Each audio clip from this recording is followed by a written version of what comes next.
The people's number one radio station invites you to join us every night between 10 and midnight, right here on Channel Africa. And every Wednesday night, we invite a listener to share their love story, a concern on what we call the Teacher's Love and Relationship Corner. And we have a very talented and gifted professional who will help us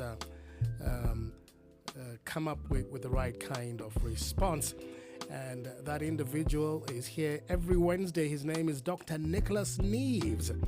And my letter tonight, it reads as follows. Dear Tich and Dr. Neaves, I feel that I've reached a crossroad in my life. Please, can you guide me in finding better and realistic ways to have a better relationship with myself? I want to learn how to take time out instead of pushing myself, trying to reach certain goals in life. I'm in a relationship, but I'm constantly on the fast lane and don't know how to stop. How do I do things better in my life? How do I have a better relationship with myself in order to have space for the people that I love? I currently feel that I'm pouring from an empty glass and have too much on my plate.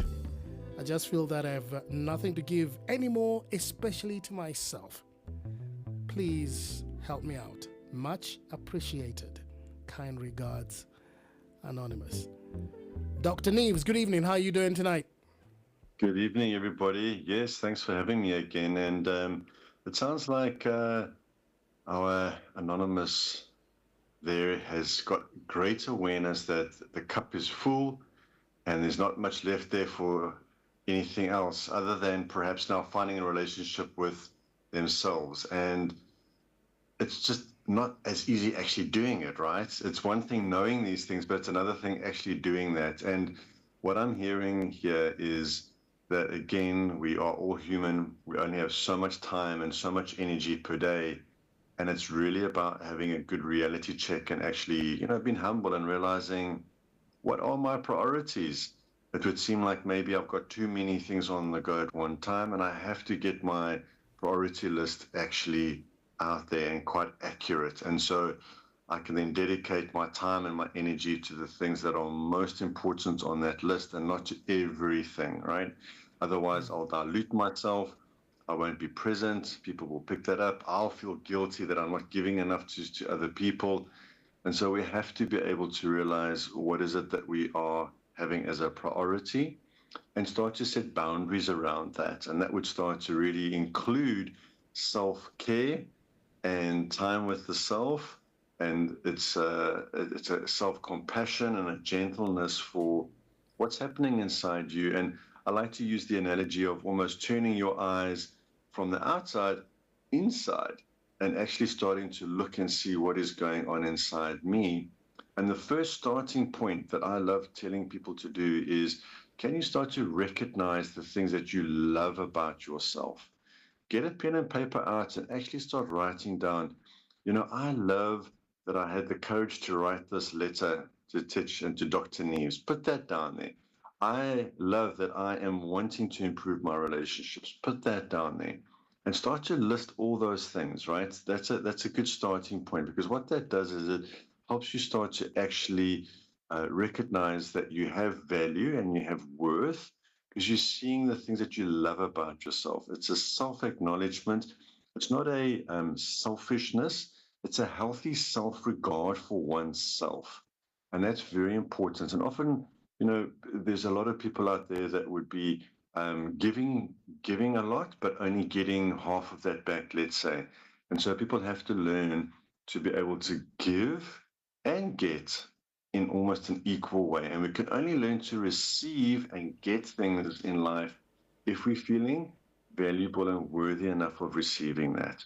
And that we are able to say no and not have to fear the guilt or perhaps even the shame that comes from saying no. In other words, I'm allowed to say no, perhaps another time, thank you very much, and still feel good about myself. That's absolutely key.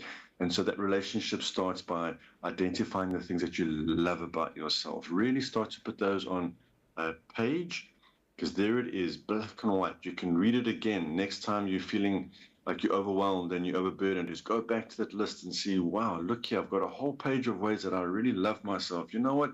I'm allowed to pull back. I'm allowed to say no. And then you will learn to express that. And you'll have clearer boundaries then as a result of that. And I'm hoping that's a good starting point there for Anonymous. Yeah. So Doc, this is a very important show for most of our listeners. They get to perhaps get some kind of consultation themselves, especially Yeah, these days when our lives are full of all kinds of junk sure. besides, yeah, Yeah, work and family yeah, relationships. Do you think that yeah. in this case, our author is suffering some kind of burnout? Could well be, could well be. We are so drawn into the environment and to work, social media, other people's lives. The greatest currency out there right now, right, is to get our attention.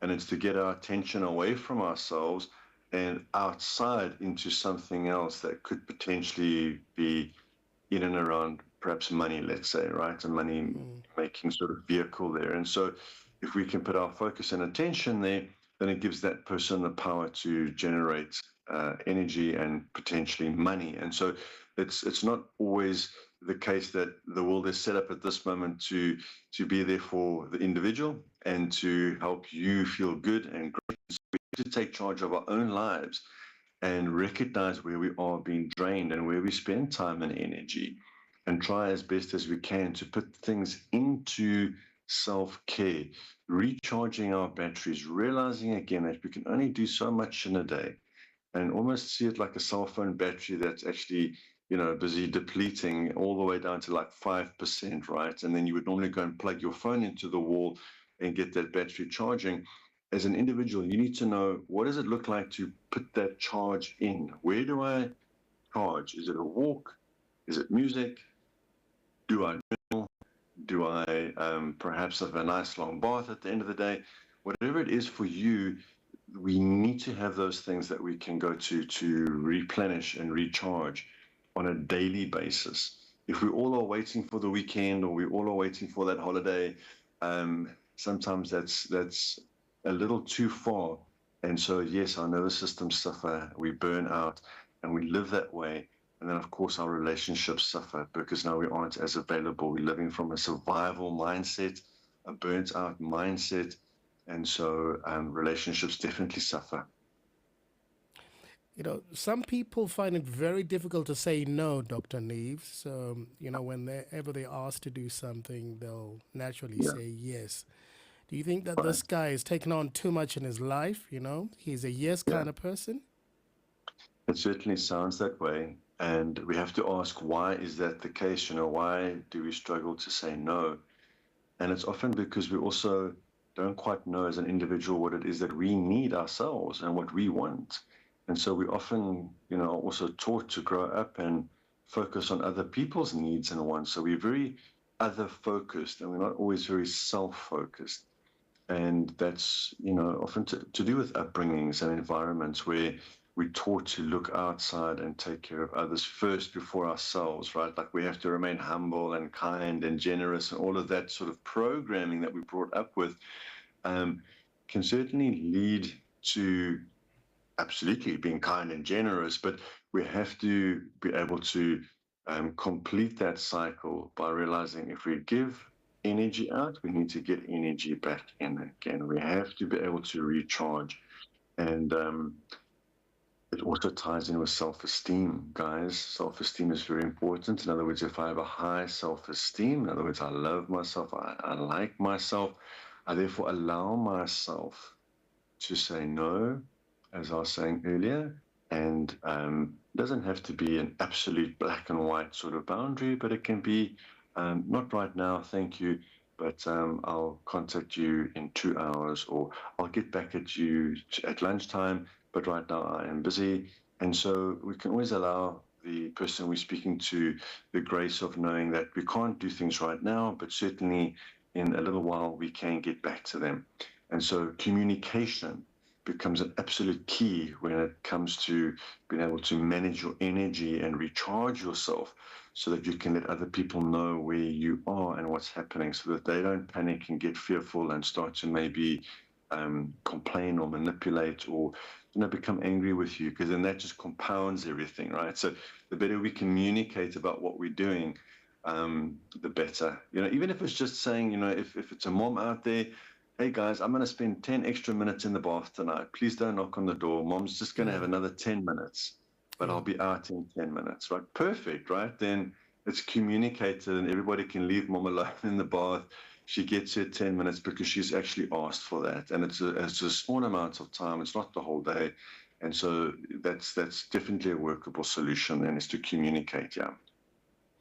One of the statements I want to zoom in and perhaps you can help us debunk is the one that reads, how do I have a better relationship with myself in order to have space for the ones I love?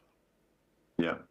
It's such a good point, that, and again, the awareness there is wonderful. In and around is the relationship with self, and so we have to not allow the outside to dictate who we are. We have to, as I was saying earlier, turn our eyes inside and start to become mindful of ourselves, which means, can I set aside time in the day where I'm going to now sit down with a pen and paper and I'm going to write about the things like I love about myself. Maybe I can write about the things that I like and enjoy doing in my life, and the things that I don't like doing. And so I can create a journal of who I am.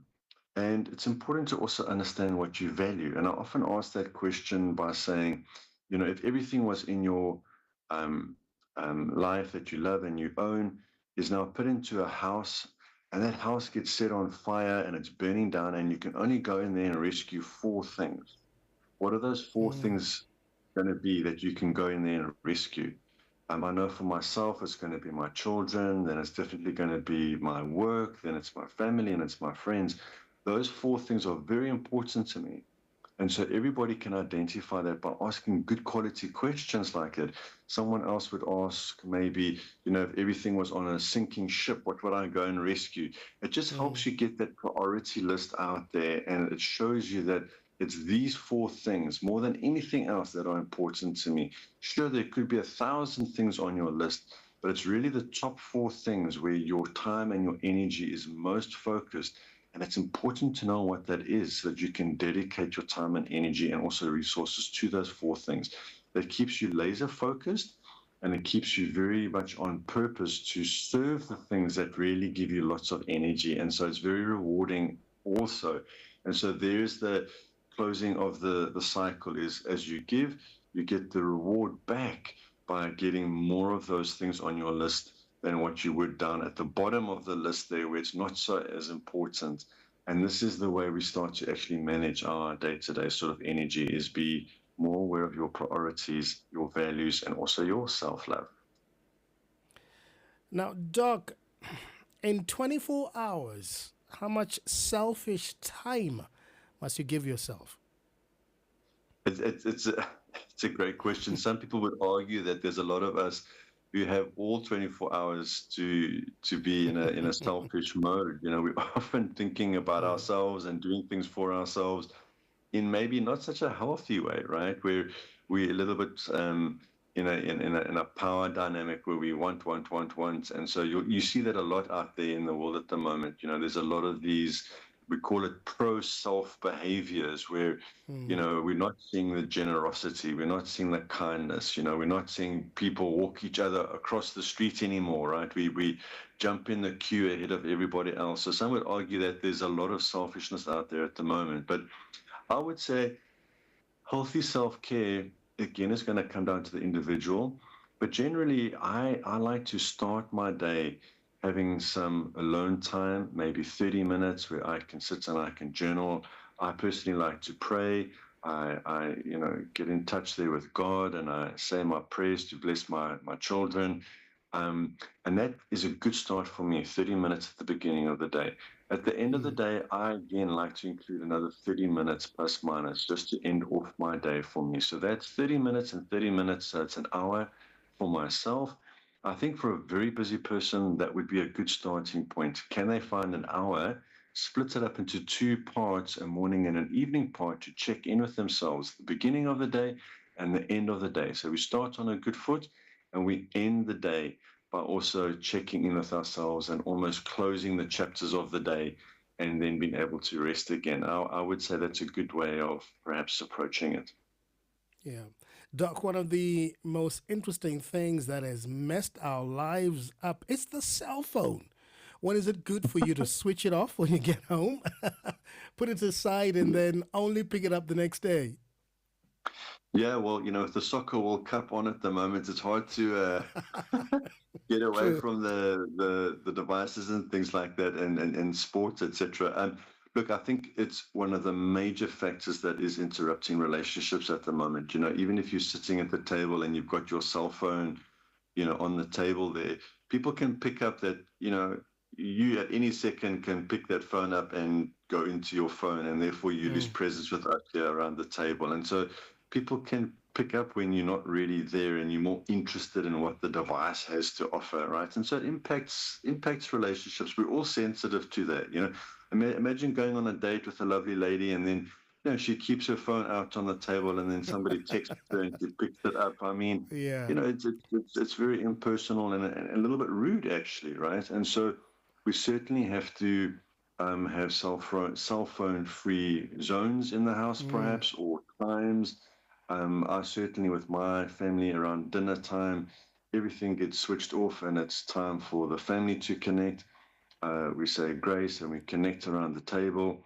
And we certainly then only have, maybe in the evening in particular, only about 30 to 45 minutes use of that. Otherwise, again, at nighttime when we're supposed to be settling down and resting, if we're overstimulating the dopamine in our brains through the screen times, it also impacts our sleep. Mm. And so it's important to have cell phone or technology free zone hours or even places in the house. Around the dinner table, it's a cell phone free zone. I think it's very important. Phones are very intrusive.